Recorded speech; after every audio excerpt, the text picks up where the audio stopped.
Have you ever stood on a dock in Indian River County and watched a manatee glide by or a school of mullet break through the surface? Did you know that beneath that beauty, there are years of pollution, stormwater runoff, and habitat loss that has taken a toll? If you ever wondered what's being done to bring this incredible ecosystem back to life, from restoring seagrass beds to removing toxic muck, we've got the answers. All that and more on today's One Lagoon, One Voice.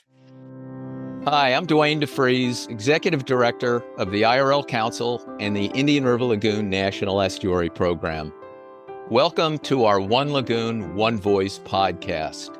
Each week, myself or one of my staff members will host leaders in the community, scientists along the lagoon, people who know a lot about the system to talk about some of the problems and, most importantly, some of the solutions to solve the Indian River Lagoon's health and make sure it's great for future generations. So let's get the show started and let's talk a little lagoon. Welcome to One Lagoon, One Voice. My name is KJ Ayers. I am the GIS IT data scientist for the Indian River Lagoon National Estuary Program. In this episode, we are going to dive into the Indian River County's Lagoon Management Plan, a bold and evolving strategy designed to restore and protect the Indian River Lagoon. From battling harmful algal blooms to enhancing habitat resilience, this plan maps out a path towards a healthier and more sustainable future. Today, we're going to explore the science, the solutions, and the stories behind the plan. And we have the ideal guest here to discuss that with, Melissa Meisenberg. Hi, KJ. Hey, Melissa. All right. Just a little background on Melissa. She is the Senior Environmental Specialist with Indian River County's Lagoon Division and has been with the county since 2022. She's a native Floridian, and she holds a master's from the Florida Institute of Technology, where she researched stressors impacting queen conch recovery in the Keys. With a background in marine ecology, environmental nonprofits, and higher education, she now leads the county's Lagoon Management Plan. So, welcome and thank you for being on the podcast today. Thank you for having me. So, to start off with, can I ask you how you first came to work with Indian River County? Yeah, so I believe it was in the fall of 2021. I saw the job posting. At the time, I was on sabbatical or leave from another position, and I saw the job posting. This position was created originally in 2018 and originally staffed in 2019. The position was back open again, and I applied and was excited because it was an opportunity to make an impact where I live along the Indian River Lagoon. And I really wanted to have an opportunity to bring the knowledge and experience I had from working in the nonprofit world, particularly in management and restoration, into the Lagoon Management Plan opportunity here at the county. Very nice. Well, we're so lucky to have you on board. I know you sit on our IRL management conference, and I've gotten to know you a little bit, but I've been hearing about all the cool projects that you've been doing lately. Can you tell us about the Indian River County's Lagoon Management Plan? What are the priorities for the lagoon? And then what are some of the issues that you've had to tackle? Yeah, so I would say the Lagoon Management Plan really took several years to get off the ground. Of course, at the beginning of the development of the plan happened during COVID, which was when a lot of things came to a standstill. And we were lucky to move forward once I came on board here in 2022 and get the plan adopted in September of 2023. So now we're in the implementation phase. But one of the key things in the development of the plan was determining what factors are impacting our portion of the Indian River Lagoon. We know it's 156 miles long, and while the lagoon is all connected and we have similar stressors in each area, there may be things that are different from one region or sub-basin of the lagoon from another. So we really wanted to identify those things so we could prioritize our projects, because we wanted this to be an ecosystem-based project, not just projects looking at nutrients, but all aspects of the impacts that are happening to our lagoon, for whether it's dealing with shoreline development, sea level rise, derelict vessels. We wanted to include everything that is having an impact on our portion of the lagoon. So many of our priorities are directed by reducing nutrients, obviously, to reduce those harmful algal blooms, which we've seen in 2011 and 2016, but also to help to restore areas, to educate the public, and to just make a more resilient ecosystem. So, besides educating the public and more of a resilient ecosystem, what are the main goals for the plan? So I'd say the main goals are the plan are to reduce those stressors. We definitely want to reduce our nutrients loading into the lagoon, which we have done through the development of some stormwater treatment facilities in Indian River County. We have 3 of those currently online. Mm-hmm. So we definitely want to reduce our nutrients, reduce harmful algal blooms, and reduce our impacts to the ecosystem. We also want to reduce our fine grained sediments from entering the lagoon and organic materials adding to potential muck deposits within the lagoon, which can hold on to nutrients as well. We want to be able to remove that nitrogen and phosphorus, but it's hard to do that. So it's easier to keep it out before it gets there. So we want to start by tackling those projects first. And then we want to move into creating a healthy habitats within the lagoon, whether that's restoration based or an ecosystem based approach, whether it's planting seagrass, restoring oyster habitat. We also want to fill in our data gaps. We do feel that we have some data gaps within the county, particularly with our knowledge of where we have muck and legacy loading within our portion of the lagoon. So we are working on that now, filling some of those data gaps. And our next data gap we hope to fill is looking at boater use activity in our portion of the lagoon so that we can help to protect manatees and other marine mammals and sea turtles that are utilizing the lagoon as a nursery habitat or year-round residence. And also so that we can understand the impacts of potential anchoring within the lagoon where people are anchoring, potentially discharging in the lagoon from boat use, as well as our where we typically see our derelict vessels or abandoned boats. We're also filling in that data gap with the muck studies, but also we are really interested in understanding where we had historical oyster beds and where we have lost them so that we can start prioritizing some oyster restoration in our portion of the lagoon as well. Very cool. So, kind of bouncing off of that, so what specifically right now is your department working on? Yeah, so we have a lot of projects we're really excited. We first kicked off with partnership with FIT, Dr. Kelly's Hunsaker and Robert Weaver. We began or expanded their Living Docks program here into Indian River County. So we've wrapped about 4 docks so far. We're holding public events where people can come out and help build oyster mats. We also are partnering with other organizations in the county like the Environmental Learning Center and other businesses that are allowing us to host events at their facilities so that people who are visiting can help build oyster mats, or if they have volunteers that are associated with their organization can come out and help build oyster mats so we can wrap docks. The interesting thing about a living dock is that it creates habitat. It provides places for oyster to settle, but it also provides places for tunicates and sponges and other invertebrates and other organisms to settle. So it creates this great habitat that's not only drawing other things to the dock, but also providing some water quality benefits. Awesome. And just kind of going off that a little bit, for those that are listening in that may not know what a living dock is, I know you talked about the oyster mats, but is there more that goes into those living docks Yeah. as well? So it's an aquaculture grade mat that has oyster shell that is spent oyster shell. So it's been collected from a restaurant. It's set in the sun for 6 months to kill off any potential bacteria or disease that could be associated with it. And then that oyster shell is attached to the mat. We take the mat and we wrap it around a dock piling.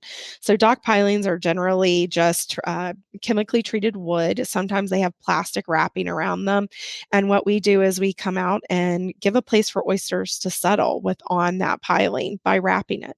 So we've already wrapped 4 docks and we're hosting regular mat building events around the county. We can't do this without volunteers. It takes about 40 minutes to build one oyster mat to attach all the oyster shell you need. So without volunteers, my staff would not be able to do it. We would not be able to have wrapped 4 docks so far. So we're really excited about the community coming out and getting involved in this project with us. Yeah, for sure. So I'm just curious about this now. Is it take one of those oyster mats to wrap an entire piling, or is it multiple mats to wrap a piling? So we don't wrap the entire piling. We just wrap the area just below the water surface. So maybe the top of the mat at low tide is exposed, like you would find on a typical oyster reef. Okay. It often takes, depending on the size of the piling, whether it takes 2 mats linked together to wrap the piling or 1 mat. Really has to do with the size of the piling itself. For most of our docks, we've had to use 2 mats linked together to wrap all the way around a piling, just because many of the pilings we're seeing now on some of the docks are much larger. Every big project has its hurdles. So what are some of the toughest challenges for, getting the Indian River Lagoon plan off the ground in your county? You can give examples or, I'm just trying to figure out like what was the hardest part about getting this plan in action? Yeah, so I'd say one thing that can be challenging is that there are multiple departments within the county that are doing projects that are benefiting the Indian River Lagoon. It's not just my natural resources department that I work in, it's also our parks, recreation, and conservation lands. It's utilities. We have multiple divisions, including our stormwater division within our natural resources department. And they all have projects they're working on. And sometimes it's difficult to bring those projects together to keep up with what every department is doing. But it is a conjoined effort to benefit the lagoon and therefore falls under the Lagoon Management Plan. So I think one of the biggest challenges was getting everyone together to find out what projects they plan on doing, prioritizing projects, how we can work together. That can be very challenging when we're all tasked in a different area. So, utilities is tasked with providing services to the community of water and sewer, but now they're also tasked with projects like septic to sewer. Well, septic to sewer projects benefit the Indian River Lagoon by reducing nutrients through our groundwater into the lagoon. So, keeping up with what everybody is doing can be quite a challenge as we have all sorts of projects taking place all the time. I think the biggest challenges for all of us is always going to be funding because Hmm. there's such limited funding sources available. And many of these projects, particularly large scale projects, cost quite a bit of money. And so we have to start going after and finding those sources. But you have other entities that are also seeking financial sources through grants. So that can be challenging to make sure that your project is designed well, laid out properly, shovel ready, so that those funds can be acquired and utilized to meet the needs of the county, the citizens, and the lagoon. Yeah, I guess I just didn't think about, how lands and natural resources may be going in two different directions. And I knew Yeah. utilities because the main goal is removing nutrients, but that's a lot of people, even just in one organization, having to work together. So prioritizing those projects, what's kind of that plan for when prioritizing that project? Yeah, so I mean, some of our prioritization is driven by our basin management action plan to reduce nutrients in the lagoon. Some of that's also going to be driven by state statutes that have come through requiring for advanced septic systems or septic to sewer conversions. And then, projects for my division are really prioritized by habitat improvement. So I think each of our departments, each of our divisions are prioritizing differently their projects, but coming together within the plan, we were sort of able to make a ranking system of the Okay. different types of things that each project would be tackling. So, how many key factors would this project fall under and tackle within the lagoon management plan? And prioritizing whether the project is already shovel ready, is it designed, or permits in hand. Having those things in place help to make decisions about which projects are going to take place first. With each department, though, they're prioritizing their own projects within that ranking. Whereas my division is prioritizing the projects that I would handle, which are really filling data gaps, so research, management, and then restoration. It's cool to understand how the ranking system works, but also, you have to cross all your T's and dot all your I's before you reach out for funding and pick which projects go first. Absolutely. So I know you were talking about internally in the county. Can you talk about what other partners that you're working with, maybe other cities or the private sector, maybe environmental groups? Yeah. What is something that you would probably tell local residents or businesses about how to get involved within the Lagoon Plan? Yes, we have the partnership with FIT for the Living Docs program, and we're always looking to build more partnerships. It's been very great to have opportunities to go out with some other organizations, including St. John's River Water Management District. I've gone out in the field and assisted with some research projects with the Florida Department of Environmental Protection's Aquatic Preserves program, as we have two aquatic preserves within Indian River County. Also, we have had some projects or partnerships where I've assisted with the Brevard Zoo and some of Hmm. their monitoring of the clams that were released within the Sebastian area of Indian River County. We've worked with the Environmental Learning Center. They've held some volunteer opportunities for us, for people to come, particularly their volunteers, as well as others in the community, to not only come to the ELC for the day, but to help build oyster mats with us. And the city of Vero Beach has been gracious and often giving us space to be able to Hmm. store materials, which is very important when you're doing projects. Any restoration work? Yeah, we Yes. have an oyster restoration project that's right off of Riverside, and we have 640 oyster reef balls, and they're sitting in their parking lot because otherwise I wouldn't have a place to store them, and that's the closest point to our restoration site. It's very costly to offload at one place, then transfer to another, and then have to have forklifts. So the city of Vero Beach graciously gave us an opportunity to offload there. We're always looking for more opportunities to partner with other organizations, particularly in anything that is going to be making an impact in the lagoon. Within my division, we try to work closely with our community members, particularly our environmental organizations like the Clean Water Coalition, who has supported us in many of our projects and also offered in the coming year to provide financial support. And the Land Trust, Indian River Land Trust, also purchases conservation lands and has worked closely with our conservation division through the Parks, Rec, and Conservation Lands Department. And they have also coordinated with us. All of these organizations gave vital feedback in the development of the Lagoon Management Plan, but are continuing to work with us to make some of the projects that we want to get off the ground, bring those to fruition, because without their backing or support, we might not be able to financially get them off the ground. But I know that the Clean Water Coalition is and the Land Trust are partnering with us hopefully in the coming year to Hmm. kick off a new project that is in our upcoming budget that we hope will get approval. And if it does, they have graciously offered to provide us that support so that they can see this benefit the lagoon as well. We have great opportunities to partner with others, and I'm hoping that we'll see more partnerships and our partnerships to expand in the future. So we're really, really excited. I still feel like the Lagoon Management Plan in its implementation phase, it's sort of in its infancy. It's like a toddler now. So it's Hmm. just learning to really walk and get its feet. And so we're really excited to see where this is going to take us. I kind of lost track of the number of different partners in your network. I think it Oh, was yeah. over 10 already, but it's cool how you guys can all work together and you guys are figuring out ways to kind of partner on all these different projects. Kind of going off of that, so what's the main thing that you would want residents to take away from the Lagoon Plan? When the Lagoon Management Plan was being written, one of the goals was to make it readable for everyone. We didn't want it to be a technical report. We wanted it Hmm. to be a document that all of our citizens could pick up and take important information from it. If you haven't had a chance to read it, read it. I promise it's not terrible. I've had people tell me they read it and how it helped them. Hmm. We can all make changes in our lifestyles, even small changes that end up making a big impact.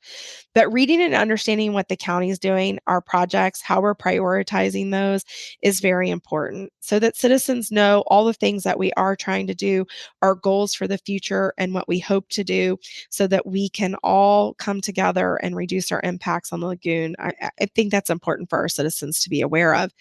I find that sometimes people don't utilize or don't know about the resources that they have around them. Very true. So if people go onto the county's website, the Lagoon Management Plan is there. You can download it. You can open it up and read it. And at any time, if you have questions or comments, always feel free to reach out to me or anyone else within the Natural Resources Department.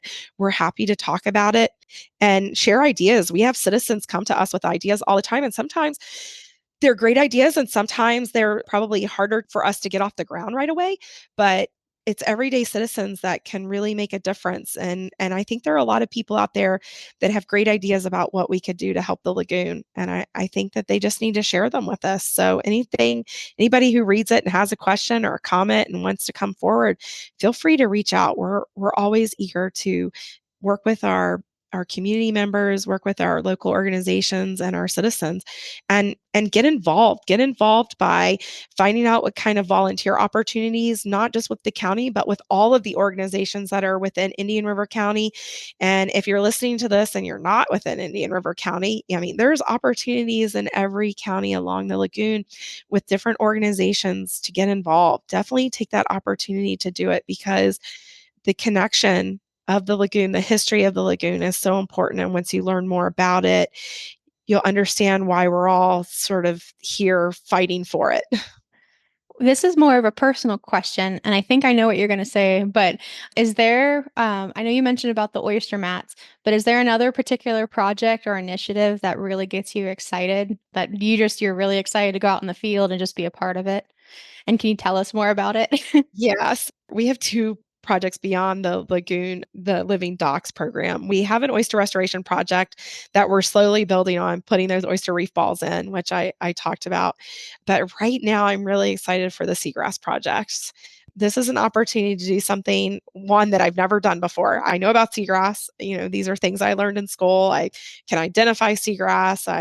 I keep up with the literature on what's taking place with research with seagrass.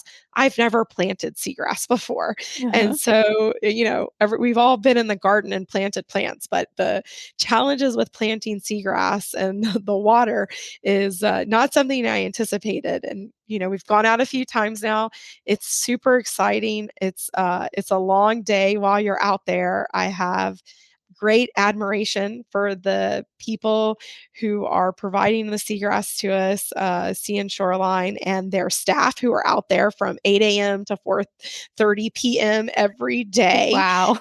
We're lucky if we get out there at 9:30, 10 o'clock, and we leave by 3, and we're just worn out. And they're still out there planting long after we've left the boat ramp.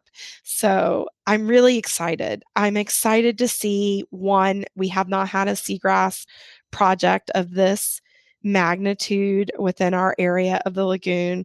I'm really excited to see how this seagrass takes off. If seagrass restoration is going to be a viable option for us, we are seeing seagrass recovery. And in one of our areas, we do have recovery. It's actually mixed assemblages of Johnson's, paddlegrass, halidulia, and rupia, all within Oh. our planting area. So we're seeing these, it's just very patchy. It's not sparse, it's patchy. So there's a patch, and then there's a lot of bare sand around it, and then another patch, and then more bare sand. But it's a great opportunity when you're out there and you're putting in this seagrass and you hit seagrass and you go, I can't plant my next pot because there's seagrass right here.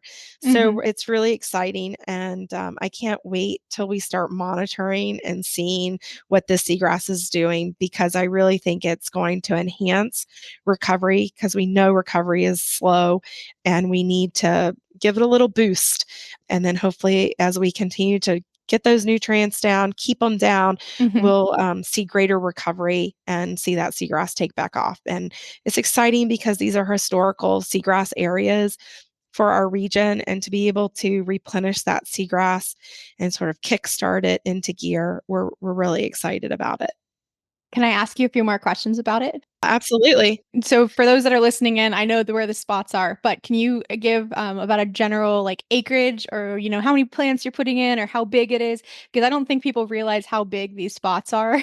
Um, Well, so both of these are south of the inlet, north of Wabasso. We actually have two sites. One is called Big Slough. It's just north of Pelican Island National Wildlife Refuge. It is a sandy area, shallow water, and it is going to receive the total area we are planting. So not obviously you plant on 3-foot centers. So you're not planting every inch or two, but you're putting every 3 feet, you're putting a plant in. We're looking at 12.8 acres total will receive plantings. Our second site, which will not get planted until sometime in late June, because that's how long it's going to take to plant the first spot at 12.8 acres, which is a lot of seagrass. The next spot is 10 acres and it's inside Preacher's Hole. So there's a series of islands just north of Wabasso Causeway. One of the islands is referred to as Preacher's Island, and within it creates a natural sheltered area. And it was a historical seagrass area. And so we're planting back some of the seagrass that was lost closer into the center area or deeper edge of the area. So that is 10 acres, and it will also take approximately a month to plant. Wow. Yeah, those are big areas because I feel like a lot of the seagrass projects that I've seen are like less than an acre. And so you're tackling, an entire magnitude larger. Yeah. What initiated the project? Because you said that, you guys weren't really doing seagrass in Indian River County. So what was that big push to initiate doing this type of restoration? We had asked for some proposals for seagrass work in the county. And, we were looking for those smaller 1 to 2 acre things. Maybe Hmm. do some test plots, see how it worked out. Maybe it would work, wouldn't work. But we asked for full proposals from Sea and Shoreline. Just give us an idea about how many acres could you plant here? Give us the whole amount and then break it down by acre so that we knew exactly what we were looking at. And they'd given it to us. We had talked about it. We had started talking about potential funding sources for it when the IRL and EP said, we have an opportunity. There's a grant, but if we came together and brought our partners together to make this happen, we could really create transformation within the lagoon. And this habitat transformational grant is I just got excited about it, this opportunity. And we don't have to stick to 1 or 2 acres. Let's go big, because nobody's really done that. They've done smaller seagrass plantings. And would we see greater survivorship if we planted a bigger area? Because losing a few isn't really going to hit us hard if we have 12.8 acres of seagrass that we've planted. So working on the grant, coming together with the other partners, seeing their projects, I brought it to our department and said, what do you guys think? Can we do this? Got approval, and everybody's just excited about it. And it's absolutely exciting when, we received the announcement that the IRL and EP had been recommended. Or, of course, we're all getting really excited. And then, okay, we've got the grant. We're all getting really excited still. And now it just feels like, wow, we're here. We're planting. We're It's doing it. actually Yeah. happening. And this is amazing. And we're really going to see, what's successful. I also feel like this is going to be beneficial for others. Like what's successful, smaller acreage, larger acreage, and understanding what is needed for better success and seagrass recovery. Yeah. I feel like the whole NOAA Transformational Habitat Grant was the reason I kind of got to know you a little bit more Yeah. and why we've been involved a little bit more. And that's why I wanted to interview you and, why I asked if you would be on this podcast with us. I also wanted to kind of ask another personal thing. What keeps you motivated just to keep doing the job every single day? So I think that I really love my job. I think that's a huge motivator. If you don't love your job, then and I'm not going to say it doesn't get tough. And I'm not going to say I don't have my moments where like, this is just not okay, or I'm not happy about something, but I really do love my job.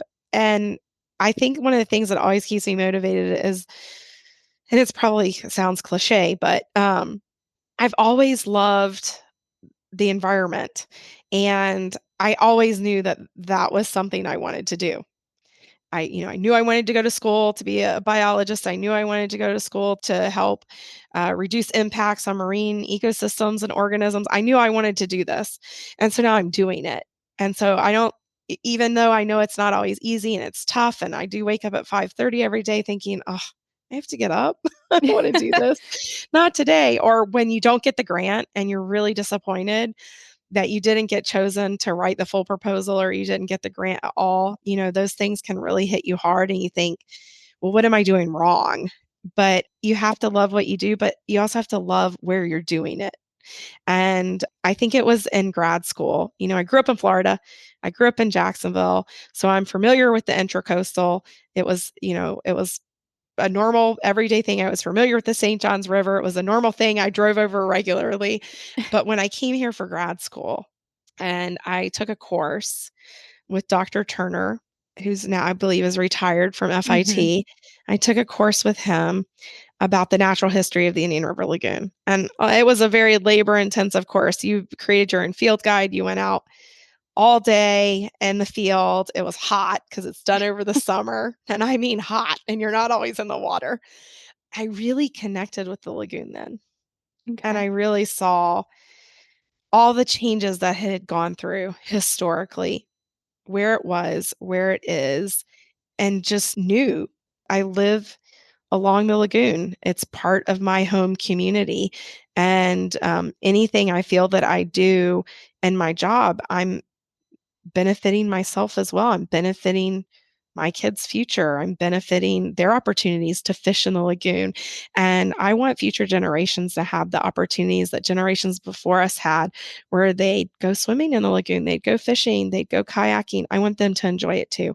I want them to go out and spot a dolphin or a manatee, see a green sea turtle, catch their snook or their tarpon and take that picture and submit it to FWC for their recognition. I want all those opportunities for our community, and I want them to get connected to the lagoon as well. I want them to find passion and enjoyment in living in this area. So it's a beautiful resource, and I hope everybody sees it for its beauty. Well, I'm really glad that you stayed, and I'm really glad that you're part of Indian River County. You were a great connection and a person that's making a difference.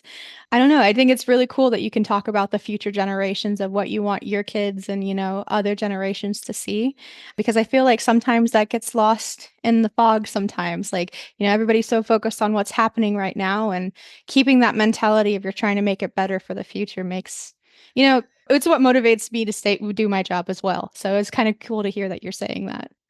Yeah, we that didn't get where it is today overnight. It's not going Mhm. to get where we want it to be overnight either.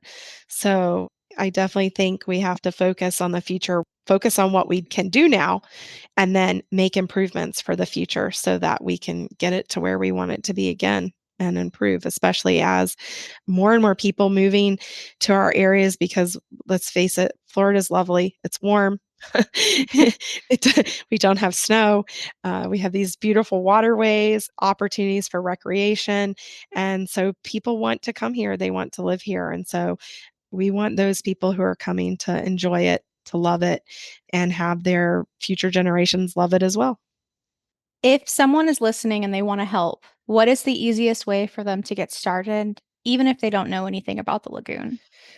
Yeah, so the easiest way to get started, I mean, if they just want to do volunteer opportunities, definitely go to the IRLNEP's newsletter, sign up for, come on to the Indian River County's website. We have a lot of resources. One of our new staff that came on, she's been with us almost a year, Sarah Wappus. She has really built out our Lagoon Division webpage. We have lots of resources there now that talks about all our programming, but also provides information for regular citizens to learn about the lagoon, to learn about what types of animals you'll find there, what types of plants, how they can connect to the lagoon, opportunities in our region, opportunities for people to volunteer with us. We have all that stuff on our website. So definitely check out the indianriver.gov website for the Lagoon Division. We have a lot of resources for people to learn about. And obviously, you have great organizations around here, including the Environmental Learning Center, which provides a lot of education opportunities. A lot of those are for kids, but a great opportunity to visit and learn more about the lagoon as well.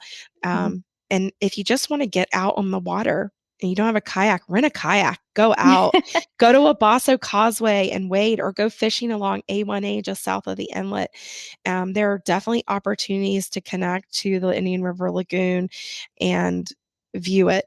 If you want a deeper read and to get connected more with what's going on, the Lagoon Management Plan does provide a lot of background and history in this area of the Indian River Lagoon itself, as well as current information on the lagoon. I did want to ask, you mentioned something about being good stewards at home in that email we Yeah. had. So I wasn't sure if you wanted to touch on that a little bit too. Yeah, so I think there's lots of things, we can do at home in our daily lives, like not littering. Many of our canal system within Indian River County drains to the lagoon. And so making sure we keep litter out of those canals is important, but also keeping other things like potential nutrient sources. So very simple things like if you're going to wash your car, do it at an authorized car wash where they might have some type of treatment facility within the car wash, or at least the water is going to a wastewater treatment facility. Another option is wash your car in your grass so that it absorbs the water and any potential phosphates that are in the detergent. Doing little things like that, the little things we weren't taught as a kid, like turn the water off when you brush your teeth so it doesn't run the whole time. Those are all things that we do to benefit the lagoon every day. So keeping litter out. And obviously, if you live along the lagoon and you want to learn more about what you can do as a lagoon front property owner, we have some resources on our website about living shorelines, which are great stabilization. They outperform seawalls, they will outlast a seawall. And then we have some great resources for homeowners to learn more about them. If you're a dock owner and you want to have your dock wrapped, fill out the application on our website. We're happy to come and take a site visit of your dock and wrap your pilings. All great things that we can help to do. And then, of course, if you want to volunteer with us anytime or any of the other organizations, come out. We want everybody to come and volunteer. We want people to get connected and be passionate about the lagoon too. I saw some really great photos of Aaron and Heather when they went out with you guys to grass planting, and they Yes. looked like they had so much fun out there. I was kind of jealous. I bet they were probably sore the next day. I know 2 days in a row of planting that I was quite sore. My shoulders were sore because it's a lot of reaching into the sediment to dig it out and then put the seagrass in and then cover it up. You're trying to reach and keep your head above water at the same time. So, because otherwise with a snorkel and mask, the water just tends to wash over your snorkel and you can't use it. So makes it easier to keep your head above. So yeah, it was a great time. Before we go, are there any upcoming events or places where people can learn more about what Indian River County Resources is doing and how they can get involved? Absolutely. So the Indian River County website, so indianriver.gov website, has a lagoon page link. And you can go to the lagoon page itself and you'll see a tab on the left side that is labeled as volunteer. And you can click on it and it'll list all our volunteer opportunities that we have in the future. And it will also have a link to sign up where we will send out reminder emails as well as all the information you need to have for the volunteer opportunity, like what to wear, what to bring, and the time and our meeting location. We regularly have volunteer opportunities posted there, and we also have them on our Natural Resources Department Facebook page as well. Melissa, thank you so much for joining with us today. I really appreciate you taking the time to explain about the Lagoon Management Plan in Indian River County, ways that you can get involved, what you love doing, and why you love your job. And I just very much appreciate that you took the time out of your busy schedule to talk with us and kind of share what you're doing in Indian River County because it's so important. Well, thank you for having me. So, thank you for everybody who's listening today. If you've enjoyed these discussions about the Indian River Lagoon, please like and subscribe to this podcast. To learn more about the Indian River Lagoon National Estuary Program, how you can get involved, and tips on living lagoon friendly, or how you can purchase One Lagoon merchandise, visit us at onelagoon.org. Our newly redesigned Indian River Lagoon license plate is now available at your local tag office. And to stay informed about lagoon news and any upcoming events, follow us on Facebook, Instagram, and YouTube, all at One Lagoon. Thank you, everybody.